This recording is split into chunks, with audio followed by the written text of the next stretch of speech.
À la lumière de ce qui s'est dit au comité hier, est-ce que M. Mendicino a encore la crédibilité qu'il a besoin pour être ministre?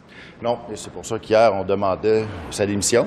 Puis là, avec le témoignage de Bill Blair et de Mme Freeland, ça confirme ce qu'on disait. Donc, il y a vraiment... Les policiers n'ont pas du tout demandé la loi des mesures d'urgence. Et donc, ça confirme que le ministre a menti. Est-ce qu'il a menti ou il a juste été mal compris? Lui, il dit qu'il a été mal compris.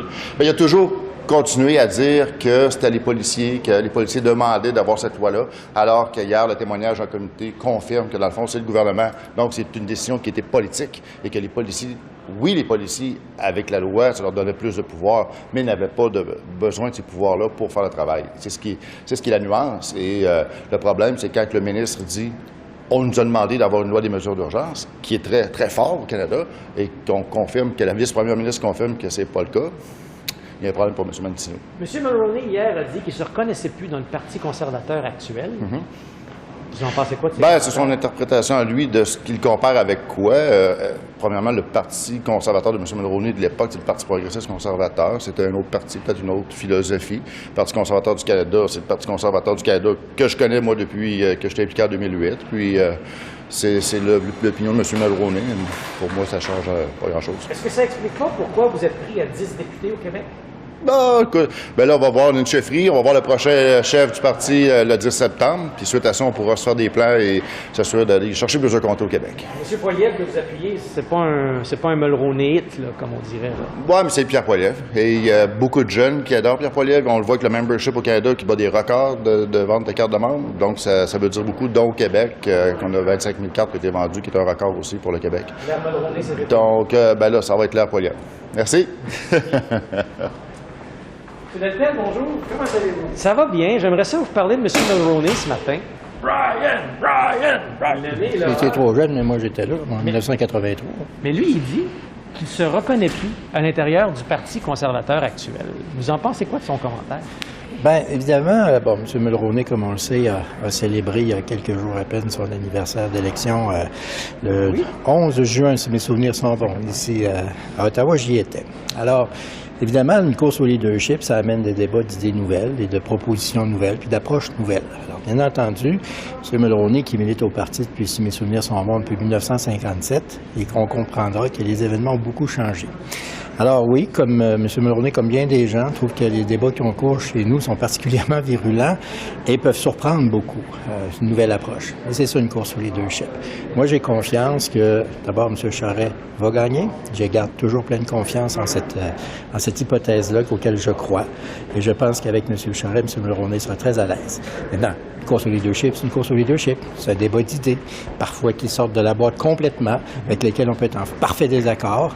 Et c'est ça, une course au leadership. Si le parti est plus le parti que Brian Mulroney dirigeait quand il était là, que M. Charest est un ministre du gouvernement Mulroney, est-ce que les membres, est-ce qu'on n'est pas en train de dire justement que les membres vont choisir quelqu'un d'autre qui n'est pas de l'ère Mulroney? Laissons les choses aller. On a encore l'élection qui a lieu le 10 septembre prochain. Les gens vont être appelés à voter, je présume, à partir de la fin juillet, début août, quand on va recevoir nos bulletins de vote. Moi, j'ai toujours bon espoir que M. Charest va gagner. Le chemin pour la victoire existe encore et toujours. Le système de points fait en sorte qu'il faut avoir des appuis d'un océan à l'autre, ce que M. Charest a, et de façon équilibrée. Et moi, j'ai vraiment bon espoir que M. Charest va gagner. Maintenant, course au leadership, ça amène des débats qui, parfois, on peut être franchement et 100% en désaccord avec ce qui est proposé, mais c'est ça, une course au leadership. Donc, vous souhaitez un retour de l'ère Mulroney au Parti conservateur? C'est pas une question du retour de l'ère Mulroney. Chaque chef imprime son approche à lui. M. Mulroney était toujours fier de présenter sa photographie quand il avait 17 ans, en 1957, avec Diefenbaker, en disant « ça, c'est la photo la plus importante de ma vie ». On aura compris que 1957 puis 1984, c'était pas tout à fait la même affaire. Alors, c'est une évolution, bien entendu. Vous prenez le parti tel qu'il est, chaque chef imprime son approche, comme M. Mulroney l'a fait, et comme d'autres l'ont fait, comme M. Harper l'a fait, alors avec des styles complètement différents. Et ça, c'est normal. C'est l'évolution d'un parti politique. Alors, laissons les choses aller. J'ai pleine confiance que M. Charest va gagner. Les militants auront l'occasion de le faire. Et moi, je suis persuadé que M. Mulroney va être très fier de voter conservateur aux prochaines élections avec Jean Charest comme chef. Qu'est-ce que vous avez pensé de la comparution hier de Mme Freeland, de M. Blair, concernant l'évocation de la loi sur les mesures d'urgence? Est-ce que ça vient appuyer ou ça vient contredire ce que disait Marco Mendicino? Mais y a-t-il encore un pilote dans l'avion dans ce gouvernement-là?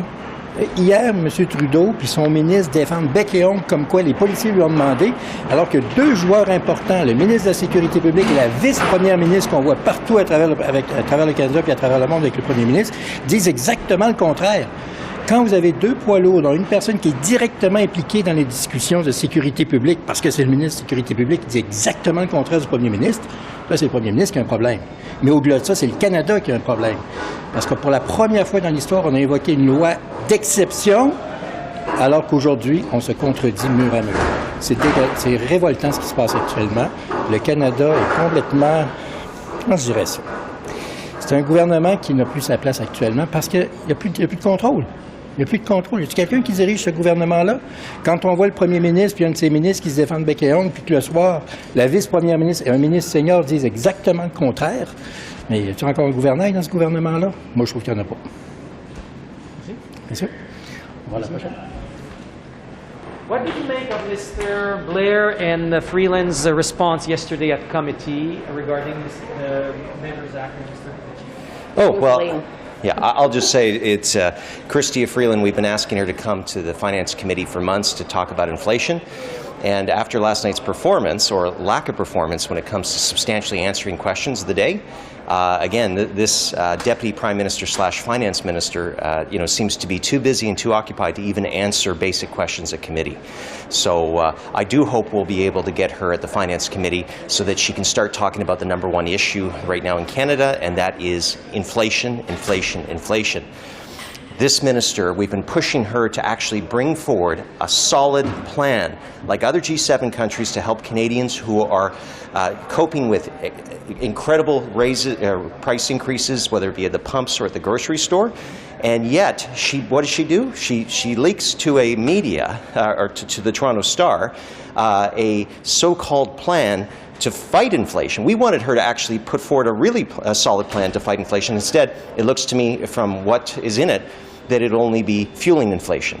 So we want her to come to Finance Committee, and I expect the members on that committee will be looking to actually see some real answers from Chrystia Freeland for what once. I'm hearing from you is that the League and the Toronto Star, where she's going to improve a bunch of programs but not take any other steps beyond that, for you it's not sufficient to fight inflation? Well, let's look at the list there. Almost all of them are indexed to inflation anyway, and she's been saying for months, like, look, this is the finance minister that at one time said, our concern in the economy is not inflation, it's deflation.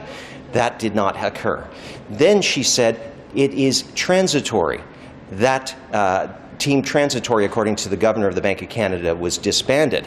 Now, after Conservatives have risen numerous times asking them for a plan to help Canadians in their time of need when they have windfall revenue. They've never had so much revenue before. She's always said, our programs are indexed to inflation. What part don't you understand? Well, we want to see her at committee. She was asked to come for 3 hours. She has not obliged. And you know what? Canadians deserve better, and this Parliament deserves better than what it's getting from this Minister of Finance. Would you rule out coming to the committee? We've been asking several times, and you know what? It's up to, I've been putting pressure on all members of Parliament on that committee, through every channel that I have, to be saying to the minister, this is the issue that is facing Canadians, and you know what? They don't seem to be moved to get onto their cell phones and call her directly, or text her, or speak up in caucus. So I am hoping that today we will see that instead. And you know what? Last night, parliamentarians were expecting serious answers. When people's bank accounts are frozen with no court oversight, there is, in our Charter of Rights, a right for protection against unreasonable search and seizure. And for her not to even give basic questions on the reasons and the rationales that the government had for invoking the Act, to me, that is not sufficient. But this goes back to a trend where I think that the Prime Minister has loaded her up with too many activities, and she's not spending enough time on any of the files. So we will be pressing for a real plan on inflation, one that fights inflation, not fuels it, like we've heard in the Toronto Star. And if you remove taxes on the gas prices, is that not going to fuel inflation? That's a great question. Right. So if you check University of Calgary economist Trevor Tome, he actually said that in April, in response to the Kenney's government's reduction of gas taxes at the pump, it actually lowered their inflation rate And there's a correlation. Yes, well, that's what he was arguing. Right. And so this is because inflation often, whether it be groceries, our basic transportation needs and systems, gas has a major component to that. And so by reducing the price of gas, you're actually, again, reducing the inflation.